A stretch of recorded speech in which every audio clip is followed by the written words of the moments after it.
Hello everybody, Ollie here. You've been leaving some great comments this month, so let's have a look at some of them. I did an episode on anarchism and the link between politics and violence, and it went down really, really well, which I'm really positive about. Quite a few people said that when we talked about violence, that I was redefining the word violence, and that they didn't really like that, they had objections to that.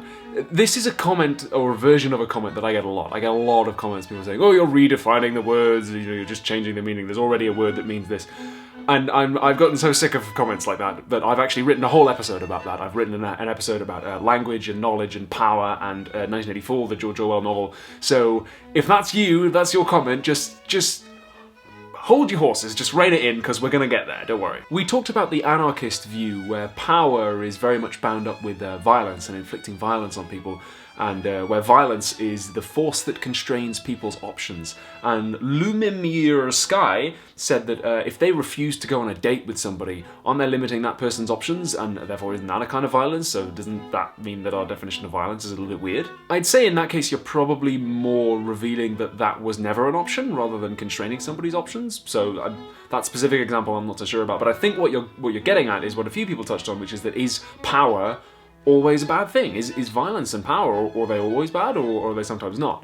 And certainly in the anarchist theorists that I've read, there's an acknowledgement of the fact that, yeah, okay, some forms of violence are inherent to being alive, or at least being in a society. Like, there's always going to be a little bit of violence.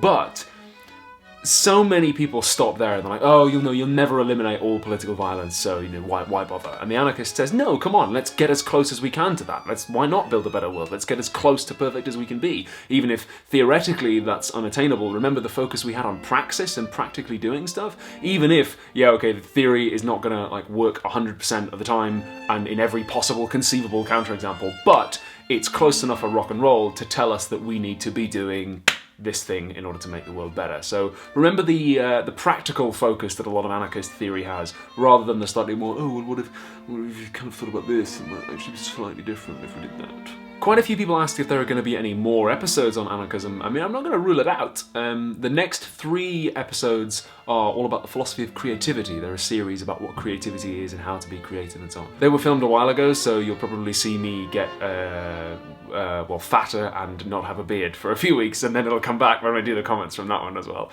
But I'm not going to rule it out. I mean, I've got episodes on Foucault. I've got a 2-part series on Foucault that I might turn into a 3-part series on crime and punishment, which will probably come up after the creativity stuff is all done.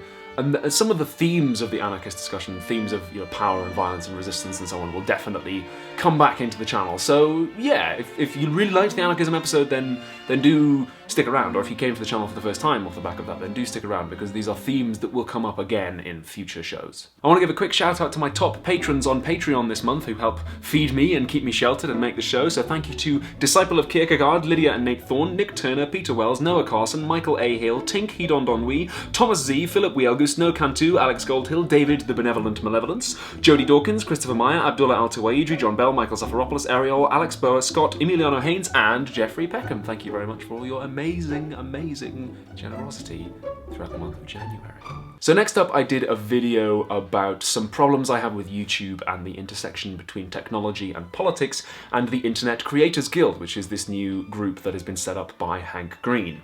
Hank Green himself actually saw that video and replied to me, which was like, oh wow, okay. I kind of maybe thought you might see it, but didn't really bank on it. I won't post his whole reply here because it's very long. You can go and read it yourself.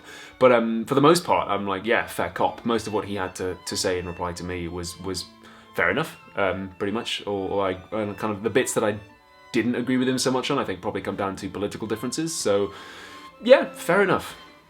Don't really have much else to add to that. Some people said that if I have problems with YouTube, then I should go and create my own version of YouTube, or my own YouTube trade union and so on. Leaving aside this specific example and things like whether or not it's practical or possible for me to be able to do this specific thing, I want to give a slightly more general warning that when people are engaging in social or political criticism, sometimes it's very easy for us to go, well, why don't you just do it yourself? Or, well, you're part of it, you're complicit in the system too. And yes, those things are true, but this sort of do-it-yourself, individualistic mentality can sometimes overlook some of the complexities of the forces that keep people where they are. It can sometimes very much oversimplify things like access to power and knowledge and resources, which can hugely affect what people's options are. It imagines that everybody just has an equal shot all the time, and that if people want to resist capitalism or create new businesses or do whatever, then everyone has an equal shot at that, which is very much not the case. So I'm not saying it's always bad, or that it's, you know, an ethical or a practical consideration that we should never have, but just be aware that this do-it-yourself response is very easy, it's very pre-packaged, it's very canned, and it's not always satisfying. Alejandro Jimenez asked, what's wrong with capitalism? Whoa, that's a big question, and I don't really have time to tell you everything that everyone has ever said about that here.